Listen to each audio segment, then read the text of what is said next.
आज हम जो बात कर रहे हैं वो है बेसिक अकाउंटिंग इक्वेशन की। चैप्टर का जो नाम है वो है बेसिक अकाउंटिंग इक्वेशन।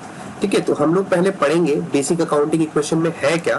तो देखिए चैप्टर 5 है हमारा अकाउंटिंग इक्वेशन, और इसमें हम लोग पहले अकाउंटिंग इक्वेशन का मीनिंग जान लेते हैं कि अकाउंटिंग इक्वेशन क्या होता है।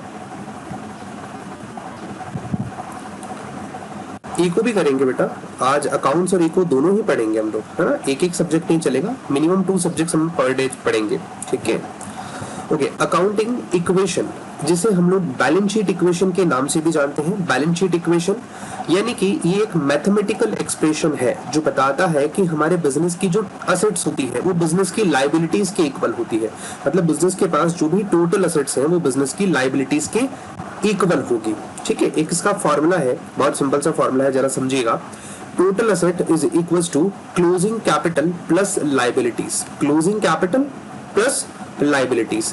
तो ये अभी हमने ये टोटल असेट भी हमने डिस्कस किया था। असेट्स क्या होती हैं बेटा? वो सारी चीजें जिन पे बिजनेस की ऑनरशिप होती है उसे असेट्स कहते हैं। दो टाइप में डिवाइडेड है, नॉन करंट और करंट असेट्स हमने पढ़ा था। ठीक है, करंट असेट्स में हमने पढ़ी थी ऐसी असेट्स जिनको हम विद इन 12 मंथ कैश में कन्वर्ट कर सकते हैं। Example cash, bank balance, stock, है ना, प्रीपेड एक्सपेंस, अक्रूड इनकम, ये सारी हमारी असेट्स थी।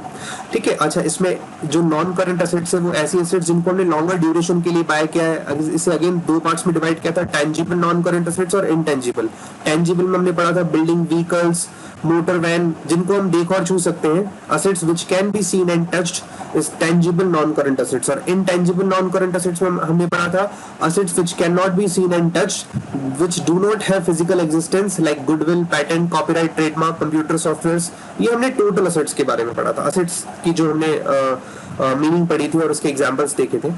अगेन क्लोजिंग कैपिटल क्या है? कैपिटल जो हमने पढ़ा था कि ऑनर ने, प्रोप्राइटर ने जो बिजनेस में पैसा इंट्रोड्यूस किया है, या कैश या स्टॉक या फर्नीचर या कोई भी असेट इंट्रोड्यूस किया है, तो वो कहलाएगा कैपिटल।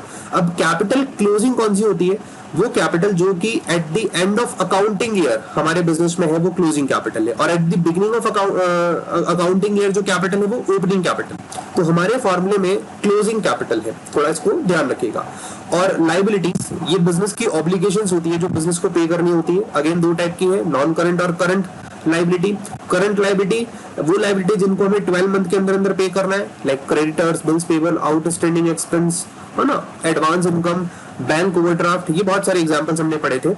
और नॉन करंट लाइबिलिटी में ऐसी लाइबिलिटी जिनका पेमेंट हमें 5 ईयर्स के बाद करना है, लगभग 1 ईयर के बाद करना है, जो भी वो नॉन करंट लाइबिलिटी में। इसमें बैंक लोन का एग्जांपल हमने दिया था।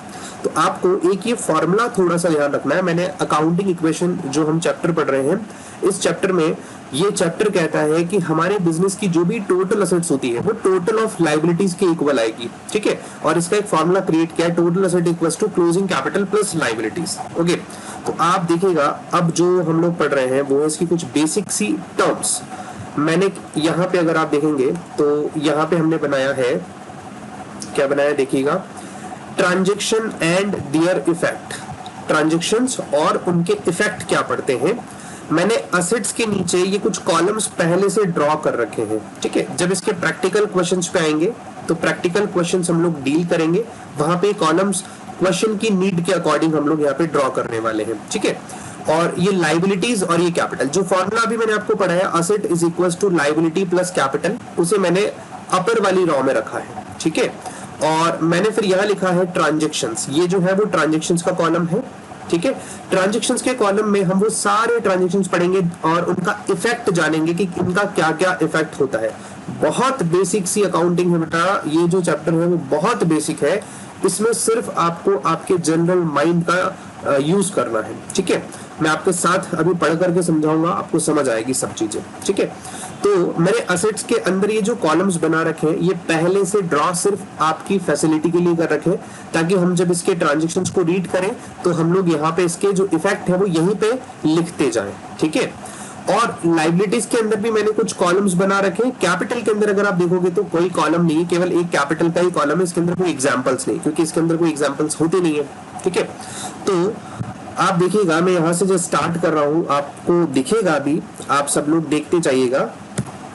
ओके, तो बेटा मैं जो स्टार्ट कर रहा हूँ इसमें मैं लिखूंगा, आपके सामने लिखूंगा यहीं पे। ठीक है, तो इसको देखिएगा आप, आपके सामने स्क्रीन में थोड़ी सी और लार्ज कर देता हूं ताकि आप लोग बहुत इजीली देख पाए। देखिए जी, ये आपके सामने कंप्लीट आपका फर्स्ट ट्रांजैक्शन दिया हुआ है। ये ट्रांजैक्शन जो है वो आपको इस तरीके से दिखेगा, मैं यहाँ से इसको ऐसे हाईलाइट करता चलूंगा। तो मैं पढ़ रहा हूँ फर्स्ट ट्रांजैक्शन, ऐसे लगभग मैं आपको 26 ट्रांजैक्शंस इसमें पढ़ाने वाला हूँ। पहले इसका इफेक्ट समझेंगे, हाफ ट्रांजैक्शंस आज और हाफ कल हम लोग इसके इफेक्ट को पढ़ेंगे। देखिए जी, पहले जो आपके पास है वो है commences business with cash ₹1000, comma goods ₹2000 and assets ₹3000। Asset पे भी मैंने मशीन वर्ड को इंक्लूड किया है, यानी स्पेसिफाई कर दिया कि कौन सी असेट आपने बिजनेस में लगाई है। मैंने जब आपको लिखवाया था, जब पढ़ाया था, आप अपनी बिजनेस स्टार्ट करने के लिए कैश भी लगा सकते हैं, गुड्स भी लगा सकते हैं, स्टॉक भी लगा सकते हैं और तीनों ही लगा सकते हैं ना, मशीन भी लगा सकते हैं, असेट्स भी लगा सकते हैं। तो आप इसको एक एक करके समझिएगा बेटा। अगर मैं आपको ये कहूँ कि हमने अभी फिलहाल जब अपना बिजनेस स्टार्ट किया है तो कैश लगाया 1000, आप बस मुझे सोच करके जवाब दीजिए कि बिजनेस के पॉइंट ऑफ व्यू से वो कैश जब आपने बिजनेस में लगाया तो बिजनेस में कैश इंक्रीज हुआ या डिक्रीज हुआ? The answer is cash will increase, क्योंकि कैश आप बिजनेस में इंट्रोड्यूस करोगे तो कैश बढ़ेगा। तो मैं यहाँ पे प्लस का साइन लगा रहा हूं आप लोगों के लिए और लिख रहा हूं 1000। ये 1000 किसको डिनोट करता है कि कैश हमने बिजनेस में 1000 रुपीज लगाया, इसलिए कैश के कॉलम में 1000 प्लस किया, मतलब बिजनेस में कैश 1000 आया। ठीक है, ऐसे ही आपने बिजनेस में गुड्स भी लगाए, गुड्स 2000 रुपीज के आपने इंट्रोड्यूस किए, तो गुड्स के लिए हमने कॉलम बनाया स्टॉक का कॉलम। ठीक है, आप समझो कैश एक असेट है, इसीलिए असेट साइड में कैश का कॉलम बना। ऐसे ही गुड्स हमने लगाया तो गुड्स भी एक असेट है हमारा, जिसे हम लोग स्टॉक कहते हैं, तो स्टॉक वाले कॉलम में हम लोग लिखेंगे प्लस 2000। बिजनेस में स्टॉक भी इंक्रीज हुआ, बिजनेस की असेट इंक्रीज हो रही है। और बिजनेस में जो आपने असेट लगाया मशीन के नाम से 3000, तो हमने असेट साइड में एक कॉलम और ड्रॉ किया मशीन के नाम से, आप देखेंगे मशीन के नाम से कॉलम ड्रॉ किया, इस कॉलम में हमने प्लस किया 3000, मतलब हमने बिजनेस में 3000 का मशीन भी इंट्रोड्यूस किया। ये प्लस के साइन जो है वो रिप्रेजेंट करते हैं ये चीजें बिजनेस में लगाई गई है। ठीक है जी, और टोटल जो पैसा आप बिजनेस में लगाते हैं बिजनेस स्टार्ट करते टाइम, उसे हम लोग टर्म पढ़ करके आए, उसे क्या कहते हैं? कैपिटल। द अमाउंट गुड्स और asset introduced by the proprietor into the business is known as capital, है ना। जो भी बिजनेस में लगाते हैं हम वो कैपिटल कहलाती है। तो जितनी भी आपने टोटल लगाया ये टोटल कैपिटल में जाएगा और वहां पे प्लस हो जाएगा 6000, टोटल तीनों का टोटल। क्लियर है, दिख रहा है? अब आपने इस ट्रांजेक्शन से क्या समझा? देखिए, हमने इस ट्रांजेक्शन से समझा जो हमारा इफेक्ट था, asset equals to liability plus capital, यानी असेट और लाइबिलिटी और कैपिटल ये असेट की टोटल के बराबर इन दोनों का टोटल होना चाहिए, असेट की टोटल के बराबर। तो आप देखिए जरा, हमने यहाँ पे जो लिखा है 1000 plus 2000 plus 3000 is equal to 6000, तो आप देखिए मैंने वहां पे 6000 लिखा है, तो इसका मतलब जो मेरा 6000 का वैल्यू है वो ऊपर वाली लाइन में मैच हो रहा है। ठीक है, असेट साइड में भी 6000 आ गए और इधर लाइबिलिटी प्लस कैपिटल का टोटल भी 6000 आ रहा है। ठीक है, तो लाइबिलिटी तो अभी मेंशन की नहीं, इसलिए लाइबिलिटी आई नहीं है, टोटल 6000 रुपीज हमने कैपिटल लिखा है। यहां तक समझ आता है? यहां तक कोई डाउट हो तो बताओ बेटा पहले। ये फर्स्ट ट्रांजैक्शन और उसका इफेक्ट है। ऐसे ही बेटा मुझे आगे चलना है, जो सेकंड वाला ट्रांजैक्शन है। आपको कोई भी ट्रांजैक्शन अगर नहीं समझ आता बेटा, आप बिल्कुल इजीली पूछ सकते हैं। ठीक है, अपने आप को अनम्यूट कीजिए और आराम से पूछिए। देखिए जी, इसमें अगेन फिर जो सेकंड वाला ट्रांजैक्शन है वहां लिखा है ड्रॉइंग्स मेड, आप देखेंगे पढ़ेंगे, drawings made in cash ₹100, goods ₹200 और असेट यानी मशीन ₹300। ठीक है, तो हमने बिजनेस से ड्रॉ किया है, विड्रॉ किया है, निकाला है। तो जब बिजनेस से आप निकालेंगे कैश तो ऑब्वियस सी बात है बिजनेस से कैश रिड्यूस होगा, तो मैं माइनस का साइन लगा करके कैश कॉलम में 100 रुपीज लिख रहा हूं। ठीक है, यानी बिजनेस से कैश विड्रॉ किया तो बिजनेस से कैश रिड्यूस हुआ, इसीलिए माइनस। ऐसे ही गुड्स विड्रॉ किए 200 का, तो ये स्टॉक वाले कॉलम में 200 रुपए माइनस कर रहे हैं, 200 रुपीज माइनस। और फिर मशीन है 300 की, तो मशीन वाले कॉलम में 300 रुपीज हम लोग कर रहे हैं माइनस। अगर आप देखोगे टोटल आपने बिजनेस से 600 रुपीज का जो है वो ड्राइंग किया है। तो मैंने आपको ये चीज समझाई है कि असेट और लाइबिलिटी प्लस कैपिटल इनका टोटल दोनों साइड्स में इक्वल आना चाहिए। अभी आप देखोगे तो असेट साइड से 600 रुपीज टोटल माइनस हो रहे हैं, तो सेम 600 रुपीज आप कैपिटल में से भी माइनस करोगे, क्योंकि जो भी पैसा आप बिजनेस से निकालते हैं पर्सनल यूज के लिए, इससे बिजनेस की कैपिटल रिड्यूस होती है। ठीक है, ड्राइंग्स करने से बिजनेस की कैपिटल रिड्यूस होती है।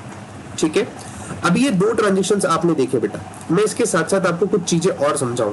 देखो बेटा क्या होता है, जब आप कोई ट्रांजेक्शन पढ़ते हैं, जैसे मैंने ये ट्रांजेक्शन पढ़ा, तो अब अगर मान लीजिए मेरे क्वेश्चन में जो बुक के क्वेश्चन है, अगर वहां लिखा हो कि हमने बिजनेस स्टार्ट किया केवल 1000 रुपीज की कैश से, तो ऑब्वियसली बात है वहां पे स्टॉक और मशीन में आप कुछ नहीं लिखोगे, सिर्फ कैश वाले कॉलम में 1000 लिखोगे और सेम 1000 आप कैपिटल में लिखोगे।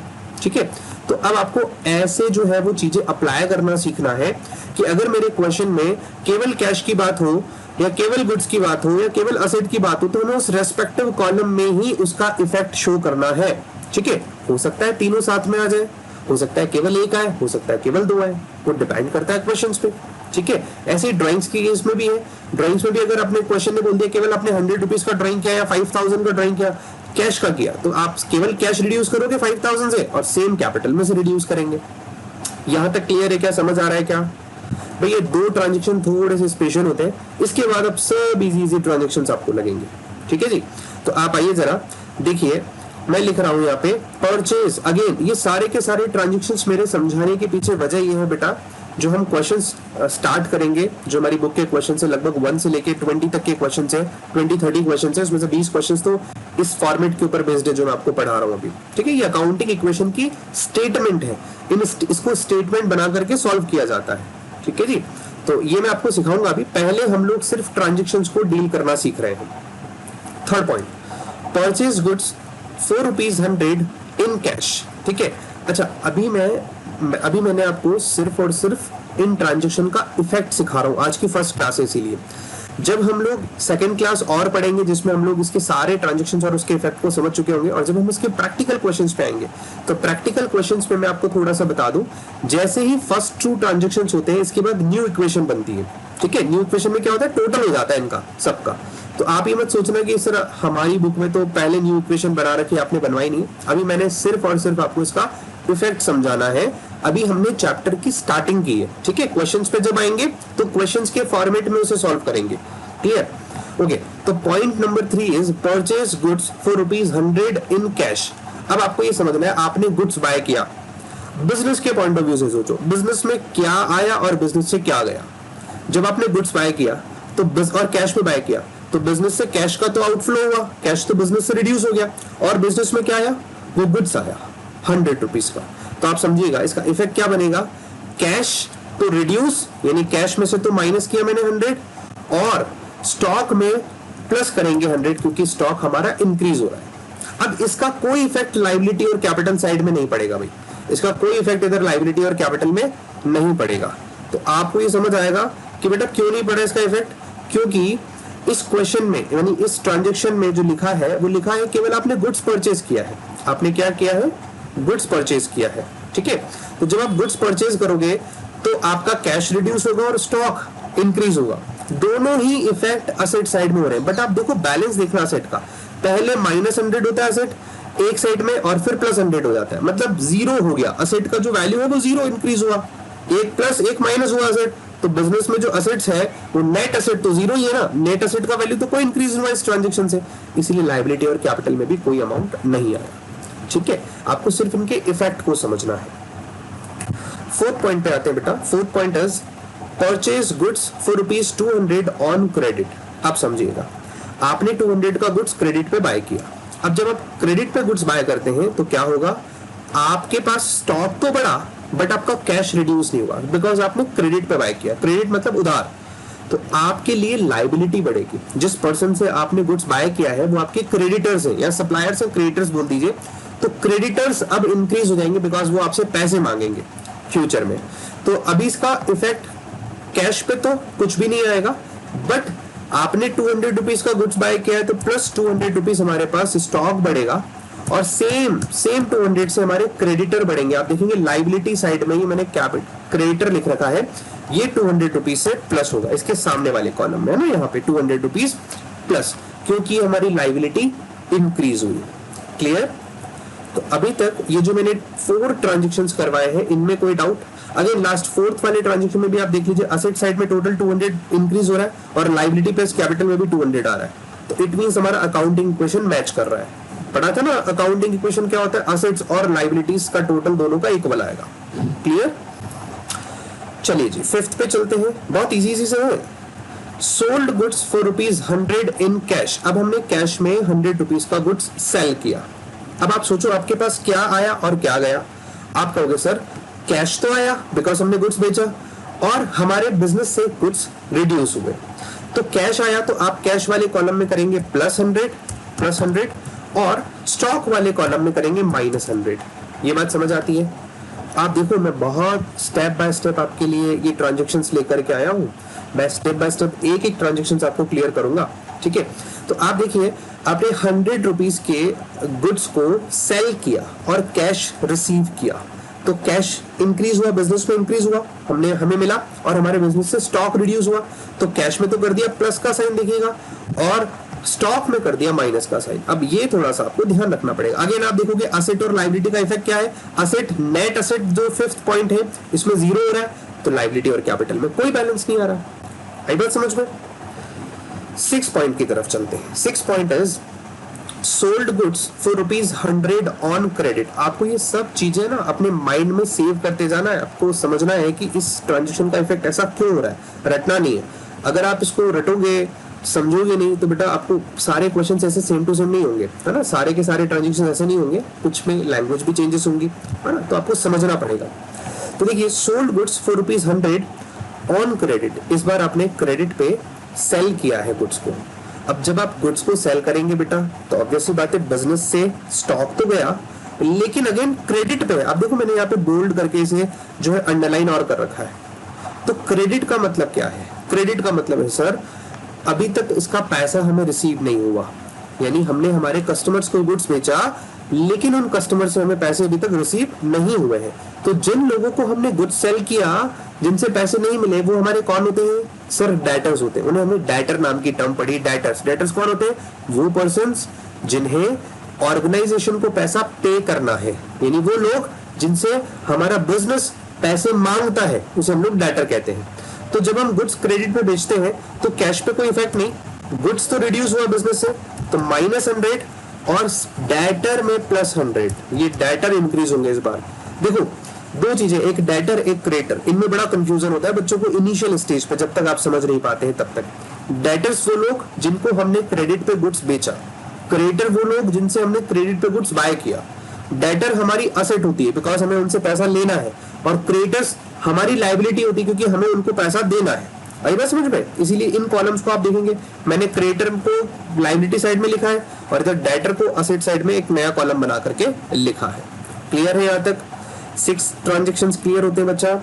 चलिए 7 पे आते हैं। 7 is sold goods costing ₹400 on credit for ₹500। अब समझो भाई, हमने जो गुड्स बेचा वो कॉस्ट तो थी 400 की और बेचा 500 पे, और आगे मैंने लिखा है ऑन क्रेडिट। अच्छा ऐसा तो फिक्स है कि हम जितने रुपए की कॉस्ट की चीज लाते हैं हम उसमें प्रॉफिट ऐड करके ही सेल करेंगे, अदरवाइज हम लोग सोशल तो लाइक वेलफेयर के लिए बैठे नहीं है, कोई ना कोई प्रॉफिट अर्न करने के लिए बैठे। अगर बिजनेस कर रहे हैं तो बिजनेस का प्राइम मोटो ही होता है प्रॉफिट अर्न करना, है ना? तो बेटा हमने 400 की कॉस्टिंग के गुड्स बाय किए। अब देखो लास्ट 5 और 6 नंबर के ट्रांजेक्शन से अगर आप 7 और 8 को कंपेयर करोगे तो एक नई चीज ऐड हो गई। अब आपके पास कॉस्टिंग और सेलिंग प्राइस दी हुई है, ठीक है?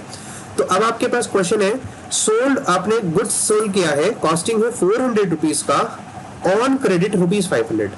400 की चीज 500 पे बेची, तो सीधी सी बात है मेरे बिजनेस से जो स्टॉक रिड्यूस हुआ वो तो 400 का हुआ, क्योंकि मैं मेरे बिजनेस में जो स्टॉक रखता हूँ वो तो कॉस्ट प्राइस से वैल्यू करके रखता हूँ ना, क्योंकि मैंने जिस पे बाय किया मैं तो वही लिखूंगा। तो 400 रुपीज तो मैंने माइनस कर दिए, स्टॉक रिड्यूस होगा। अब मुझे जो डेटर से मिलना है वो मिलना है 500 रुपीज, तो आप देखोगे डेटर इंक्रीज होंगे 500। अभी मैंने बताया था कि क्रेडिट पे बेचोगे तो आपको क्या होंगे, डेटर्स इंक्रीज होंगे। अच्छा 400 की चीज अगर आप 500 में सेल करोगे तो 100 रुपीज का क्या है, प्रॉफिट। तो प्रॉफिट जो होते हैं बेटा वो कैपिटल में ऐड होते हैं, केवल प्रॉफिट। प्रॉफिट कैसे पता चला? कॉस्टिंग और सेलिंग प्राइस का डिफरेंस। सेलिंग प्राइस ज्यादा है कॉस्ट प्राइस से, तो डिफरेंस जो होगा वो प्रॉफिट होगा, और वो प्रॉफिट कैपिटल में हम लोग प्लस करेंगे। यहां तक समझ आता है? ओके 8 नंबर के ट्रांजेक्शन पे आते हैं। 8 नंबर का ट्रांजेक्शन है sold goods costing ₹400 in cash for ₹500। मैंने सेम ट्रांजेक्शन लिया है, बस मैंने लिख दिया इन कैश। हमने गुड्स बेचा अगेन 400 की कॉस्ट वाला 500 में, लेकिन कैश में बेचा। तो आप देखोगे 400 रुपीज तो मैं अपने स्टॉक में से माइनस कर रहा हूं, अब इस बार 500 रुपीज मुझे कैश में रिसीव हो चुका, तो 500 रुपीज कैश में प्लस कर रहा हूं, और दोनों का डिफरेंस 100 का प्रॉफिट, 400 की चीज 500 में बिकी, तो 100 का प्रॉफिट हम लोग कैपिटल में प्लस करेंगे। ठीक है, तो अब बताइए 7th वाला वापस बताइए। ठीक है सर, 7th वाला फिर से बताते हैं। देखिए 7th वाले पॉइंट में है क्या बेटा, हमने गुड्स बेचा है 400 का ऑन क्रेडिट फॉर रुपीज 500, यानी हमने 400 की कॉस्टिंग वाला गुड्स 500 में बेचा। मेरे बिजनेस में जो मैं मेरे पास स्टॉक रखता हूं बेटा, वो मैं नोट करता हूं मैंने क्या कॉस्ट में बाय किया है। तो मैंने, मेरी बाइंग प्राइस है 400, अब जब मैं उसे फर्दर रीसेल कर रहा हूं मैं 500 में कर रहा हूं, तो मेरे लिए जो स्टॉक रिड्यूस होगा, मेरे बिजनेस से जो स्टॉक जाएगा, मुझे पता है ना वो तो 400 रुपए का जा रहा है, मैं सामने वाले को 500 में बेच रहा हूं, वो तो 100 रुपीज का प्रॉफिट अर्न करने के लिए करूंगा।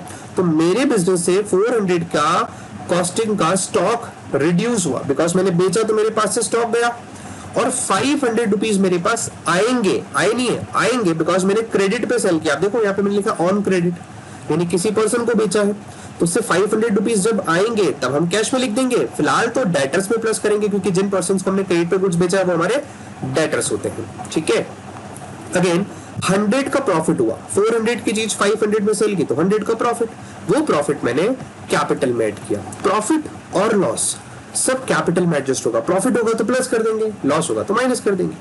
क्लियर है? 8th वाला क्वेश्चन भी सेम था, वापस देख लीजिए 8th को भी। हमने गुड्स को बेचा है जिसकी कॉस्टिंग है 400 और कैश में बेचा है 500 में। 400 की कॉस्ट वाली गुड्स, 400 की कॉस्ट वाला गुड्स 500 में बेचा, बट इस टाइम हमने सेल कैश में की है, कैश आया हमारे पास, तो हमने 500 रुपीज तो कैश में प्लस की, बिकॉज पूरे 500 रुपए आएंगे, गुड्स जा रहा है 400 का, ठीक है, 400 माइनस, और हमारे लिए 400 की चीज जब हमने 500 में सेल की तो 100 का प्रॉफिट, ये प्रॉफिट पे यानी कैपिटल में हमने प्लस कर दिया 100। क्लियर है यहाँ तक? ओके जी, आइए जरा 9th वाले पॉइंट पे। 9th पॉइंट कहता है बेटा, purchase asset that is machine for rupees 300 in cash. अब आपने असेट बाय करना सीखा, असेट बाय करोगे, कैश तो गया और असेट आई, असेट का नाम क्या है? मशीन, तो आप मशीन का एक कॉलम बना दीजिए, कॉलम बना हुआ है हमारे पास ऑलरेडी।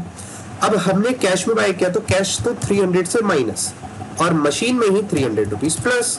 आप देखोगे असेट साइड में जो नेट इफेक्ट है वो नील हो गया, तो लायबिलिटी और कैपिटल में कोई अमाउंट नहीं आएगा।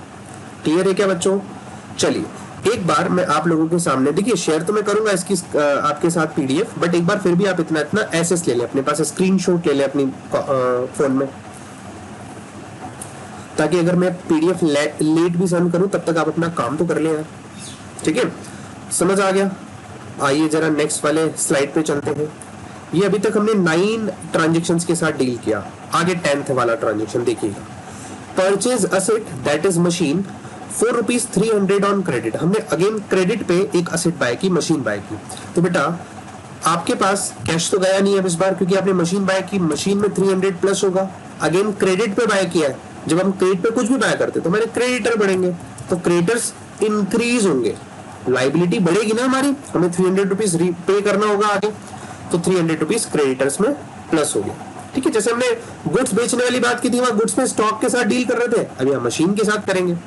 अच्छा, अगेन 11th वाला पॉइंट, सब इजी अब तो। क्या पॉइंट है? सेल ऑफ असेट और machine for rupees 200 in cash. अब हम असेट को सेल करना सीख रहे हैं। देखो मैंने असेट को खरीदा तो असेट प्लस किया, अब सेल करेंगे तो माइनस करेंगे। 200 की असेट हमने बेची कैश में, तो कैश तो आया और मशीन गई बिजनेस से, तो कैश आया तो कैश में 200 प्लस और मशीन में 200 माइनस कर देंगे। आ रही है बात समझ में? बहुत सिंपल है। असेट साइड में इसका सारा इफेक्ट हुआ तो असेट में इसका नेट इफेक्ट देखिए नील हो गया, 200 प्लस 200 माइनस, तो असेट साइड का इफेक्ट नील हो गया। 12th पे आते हैं। Sale of asset that is machine for rupees 200 on credit. इस बार हम क्रेडिट पे असेट बेच रहे हैं, तो असेट बेचेंगे, बेचना मतलब कैश तो नहीं आया, असेट रिड्यूस हुई 200 की, तो 200 असेट में से माइनस, मशीन में से माइनस कर दिया। और मैंने, मेरे पास परचेस में नहीं आना चाहिए बेटा, एक सेकंड, मैं परचेस वाली बात में अभी आपकी क्लियर करता हूं। दिवांशी कह रहे हैं परचेस में आना चाहिए ना सर, आपने असेट परचेस की तो परचेस में आना चाहिए, ये 10th वाले टर्म के लिए। मैं एक सेकंड में आता हूं वापस 10th वाली टर्म पे, पहले 12th वाली टर्म को क्लियर कर देते हैं। ठीक है, sale of asset machine for rupees 200 on credit. हमने क्रेडिट में एक मशीन बेची बेटा, मशीन बेचेंगे तो कैश नहीं आ रहा, क्यों? क्योंकि हमारे पास से मशीन जा रही है बट अभी तक क्रेडिट है, पैसा आया नहीं है, तो मशीन तो 200 माइनस कर दी, लेकिन जिस पर्सन को हमने बेची वो पर्सन से हम पैसा मांगते तो हमारा डेटर, तो डेटर्स बढ़ जाएंगे प्लस 200 से। ठीक है, ये 12th नंबर का पॉइंट होता है। अब बात आती है सर, आपने पीछे वाला जब स्लाइड पढ़ाया था तो वहां पे आपने जो जब गुड्स बाय किए थे, आप देखो मैं आपको दिखा देता हूँ, जो दिवांशु को प्रॉब्लम हो रहा है वो ये है कि सर आपने जब गुड्स बाय किए थे कैश में तो आपने स्टॉक में प्लस किया था, है ना, लेकिन आप जब यहाँ असेट बाय कर रहे हैं तो सर आप स्टॉक में प्लस क्यों नहीं कर रहे, आप मशीन में प्लस क्यों कर रहे हैं? तो बेटा वो स्टॉक था, वो आपके लिए स्टॉक था, है ना। यहाँ पे मशीन है, वो गुड्स और मशीन असेट दो अलग अलग चीजें, मैंने बताया था। गुड्स तो वो जिसमें बिजनेसमैन डील करता है, असेट वो जिसपे उसका ऑनरशिप राइट है। जैसे अगर मेरा फुटवेयर का बिजनेस है तो सारी की सारी फुटवेयर मेरे बिजनेस में गुड्स है मेरे लिए, ठीक है। जब मैं उसे बाय करूंगा तो स्टॉक में लिखूंगा, जब मैं उसे सेल करूंगा तो स्टॉक में लिखूंगा, क्योंकि वो मेरे लिए गुड्स है। लेकिन मैं मेरे बिजनेस में जो मेरे पास फर्नीचर है, जो मेरे पास एसी है, जो मेरे पास और इक्विपमेंट है, अगर उन्हें सेल परचेस करता हूं तो उस रेस्पेक्टिव असेट में सेल परचेस माना जाएगा, वो स्टॉक में नहीं आएगा। इसीलिए यहाँ पे परचेज और सेल जब मैं कर रहा हूँ ना असेट का, तो स्टॉक में ना लिख करके उस रेस्पेक्टिव असेट वाले साइड में लिख रहा हूं। आ रही बात समझ में?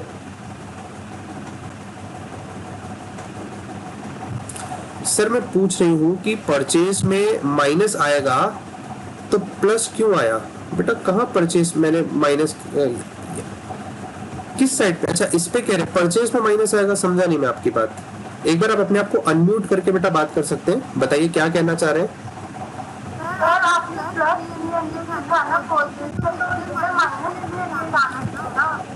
नहीं बेटा आप समझे, कैश में आपने, आप 10th वाले पॉइंट की बात कर रहे हो ना, पहले पॉइंट नंबर बताओ, आप कौन से ट्रांजैक्शन की बात कर रहे हैं?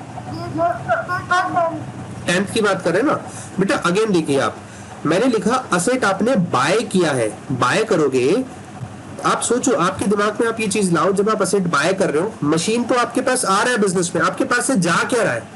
जब कुछ आपके बिजनेस से रिड्यूस होगा तभी तो माइनस करोगे। आपने कैश तो दिया नहीं इस ट्रांजेक्शन के लिए, आपने तो अभी क्रेडिट पे ही बेचा है, क्रेडिट पे बाय किया है, सॉरी।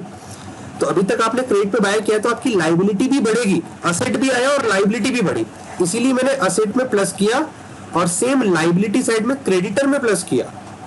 देखो मैंने सेम ट्रांजेक्शन आपको पढ़ाया है, मैंने यहाँ पे असेट वाले के साथ ये गुड्स वाला पढ़ाया। देखो गुड्स जब हमने क्रेडिट पे बाय किया, 4th वाला ट्रांजेक्शन देखो, यहाँ पे भी प्लस 200 स्टॉक है और यहाँ पे भी प्लस 200 क्रेडिटर है, माइनस कुछ नहीं है। यहाँ पे माइनस कब होता है? जब आपके पास से कैश जा रहा है या कोई चीज जा रही है। आ रही है क्या बात समझ में? समझ आ रहा है बच्चा, है ना? मैं ये कहना चाह रहा हूँ, क्लियर? ओके नेक्स्ट पॉइंट पे आते हैं। Next point 13। अब देखो 13 बहुत इजी है। On payment of any expense, आप कोई भी एक्सपेंस अगर आप पे करते हो, से 300 रुपीज आपने पे किए रेंट के, आपको मैंने इतने सारे एक्सपेंस बताया, रेंट, एडवर्टीजमेंट, सैलरी, कमीशन, कुछ भी। अगर आप कोई भी एक्सपेंस पे करते हो, कोई भी एक्सपेंस, तो आपके पास के से कैश रिड्यूस होगा 300 से ही, है ना। इस क्वेश्चन में जो, इस ट्रांजेक्शन में जो अमाउंट है उसमें, उस अमाउंट से हम लोग कैश रिड्यूस करेंगे और कैपिटल रिड्यूस करेंगे, और कहीं इफेक्ट नहीं। कोई भी एक्सपेंस पे करते हो, कैश रिड्यूस बिजनेस से और कैपिटल रिड्यूस। वैसे ही 14th वाला जो ट्रांजेक्शन है, on receiving of any income से ₹200 रिसीव एज कमीशन, आपको कमीशन रिसीव हुआ, रेंट रिसीव हुआ, इंटरेस्ट रिसीव हुआ, कोई भी इनकम रिसीव होती है, तो बेटा प्लस करेंगे कैश में और कैपिटल में, दोनों में प्लस होगा। इनकम रिसीव हुई तो प्लस, एक्सपेंस पे किया तो माइनस, कैश और कैपिटल में। क्लियर? अब 15th वाला थोड़ा सा अच्छा है, देखिएगा 15th में क्या है, on receiving of any income at discount. आपको समझ नहीं आएगा जो लैंग्वेज मैंने लिखी, आप तो इसके अंदर वाला एग्जांपल समझो। ₹3900 is receive from a debtor in full settlement of 4000। समझो एक डेटर है जिससे मैं 4000 रुपीज मांगता हूँ। डेटर कौन? जिनको हमने क्रेडिट पे या तो गुड्स बेचा हुआ है या असेट बेचा हुआ है, ठीक है। तो वैसे हम लोग गुड्स बेचने वाले को डेटर कहते हैं, असेट बेचने वाले को हम लोग बोलते हैं डेटर ही बोलते हैं, लेकिन है ना डेटर फॉर असेट बोलते हैं उसे। तो आप समझिए हमने 3900 रुपीज एक डेटर से रिसीव किया है, अब उससे मांगते कितने थे? 4000। अगर आप 4000 किसी पर्सन से मांगते हो और आप उससे 3900 रिसीव कर रहे हो, एक वर्ड मैंने यहाँ पे मेंशन किया, फुल सेटलमेंट। बेटा वर्ड क्या है? Full settlement. फुल सेटलमेंट का मतलब क्या है? हमने उस पर्सन से 4000 रुपए टोटल मांगते थे, उससे हमने 3900 में सेटलमेंट कर लिया कि भाई ठीक है कोई बात नहीं, 100 रुपीज हमारी तरफ से आपको डिस्काउंट। तो उस केस में आप क्या करेंगे? देखिएगा आपके पास से डेटर्स रिड्यूस होगा 4000 से, ठीक है, 4000 से आपके डेटर्स रिड्यूस हो गए बिकॉज आपसे उससे 4000 आने थे लेकिन 3900 आए, हमने आपने 100 रुपीज अपनी तरफ से उसको डिस्काउंट दे दिया। तो आप कैश में ऐड करोगे 3900 रुपीज, डेटर्स में से माइनस करोगे, कैश तो आया और डेटर्स रिड्यूस हुए। जब किसी पर्सन से आपको पैसे मिल जाते हैं तो आप उससे फिर पैसे थोड़ी मांगोगे, वो आपके बिजनेस से रिड्यूस हो जाएगा। और 100 रुपीज आपने उसे डिस्काउंट दिया, तो डिस्काउंट आपके लिए एक्सपेंस है और वो 100 रुपीज कैपिटल में से माइनस होंगे। अगेन समझना 15th वाले पॉइंट को, हमें 3900 रुपीज रिसीव हुए बेटा एक डेटर से, फुल सेटलमेंट में 4000 के फुल सेटलमेंट में हमें 3900 रुपीज रिसीव हुए हैं। तो बेटा 3900 रुपीज हमने कर दिया प्लस कैश में, 4000 हमने कर दिया डेटर्स में से माइनस, क्योंकि डेटर्स टोटल 4000 से रिड्यूस हो जाएंगे और 100 रुपीज हमें कम मिले, वो 100 हमने उसे डिस्काउंट दिया, वो डिस्काउंट हमारे लिए एक एक्सपेंस होगा, वो कैपिटल में से माइनस हो जाएगा। ठीक है, क्लियर? देखिए जी, इसको भी आप एसएस चाहे तो ले ले, भाई आपके सामने है, एसएस ले लो एक बार। ओके, ले लिया होगा बेटा एसएस। छोटा सा 2 पॉइंट और बचे हैं, इन 2 पॉइंट्स को कंप्लीट करते हैं, आज की क्लास कंप्लीट हो जाएगी। 16 लिखा है on payment of any liability. मैं अगर कोई भी लाइबिलिटी चुकाता हूं, जैसे मान लीजिए 5000 रुपीज क्रेडिटर को पे किए, जब आप पेमेंट कर रहे हो तो बेटा कैश बिजनेस से रिड्यूस होगा, माइनस करेंगे 5000 रुपीज बिजनेस से कैश रिड्यूस हुआ, पे किसको किया? क्रेडिटर को, तो क्रेडिटर भी रिड्यूस हो जाएंगे क्योंकि लाइबिलिटी का जब पेमेंट करते हो तो लाइबिलिटी कम हो जाएगी। बैंक लोन चुकाया होता आपने तो कैश रिड्यूस हो जाता और बैंक लोन का कॉलम होता लाइबिलिटी में, वो माइनस हो जाता। आपकी लाइबिलिटी पे करने पे कैश रिड्यूस और लाइबिलिटी रिड्यूस होती है। ठीक है, दोनों साइड पे आप देखोगे सेम इफेक्ट आ रहा है। 17th लास्ट पॉइंट है on payment of any liability at a discount से rupees 4800 is paid to a creditor in full settlement of rupees 5000। 4800 rupees आपने पे किए हैं एक क्रेडिटर को, 5000 रुपीज वो आपसे मांगता था। तो देखो बेटा, अब हमको यहाँ पे 200 का डिस्काउंट रिसीव हुआ है। कोई पर्सन मेरे से मांगता तो 5000 है, बट वो कह रहा है ठीक है आप फुल सेटलमेंट में 4800 रुपीज दे दो, चलेगा। तो मेरे पास से 4800 रुपीज गए, मैंने कैश में 4800 रुपीज माइनस किए बिकॉज मेरे बिजनेस से रिड्यूस हो गए, और 5000 रुपीज से मेरे क्रेडिटर रिड्यूस हो गए क्योंकि मैंने तो क्रेडिटर का टोटल पेमेंट 5000 का था ना, उसके फुल सेटलमेंट में उसने मुझसे 4800 लिए, 200 में मुझे बेनिफिट हुआ, तो 200 रुपीज कैपिटल में मैं प्लस करूंगा, वो मेरा प्रॉफिट है, इनकम है। आ गई बात समझ में? तो बेटा इसी के साथ हमारा ये जो आज की क्लास है, एपिसोड 1 है अकाउंटिंग इक्वेशन, वो कंप्लीट होता है। ये 17 ट्रांजैक्शंस पढ़ाए हैं, इसके बाद इसे मैंने नाम दिया बेसिक। ये जो है बेसिक अकाउंटिंग ट्रांजैक्शंस है, इसके बाद स्पेशल ट्रांजैक्शंस के साथ हम लोग कल डील करेंगे। ठीक है, अगर यहां तक कोई डाउट हो तो पूछ सकते हैं बेटा आप सब लोग।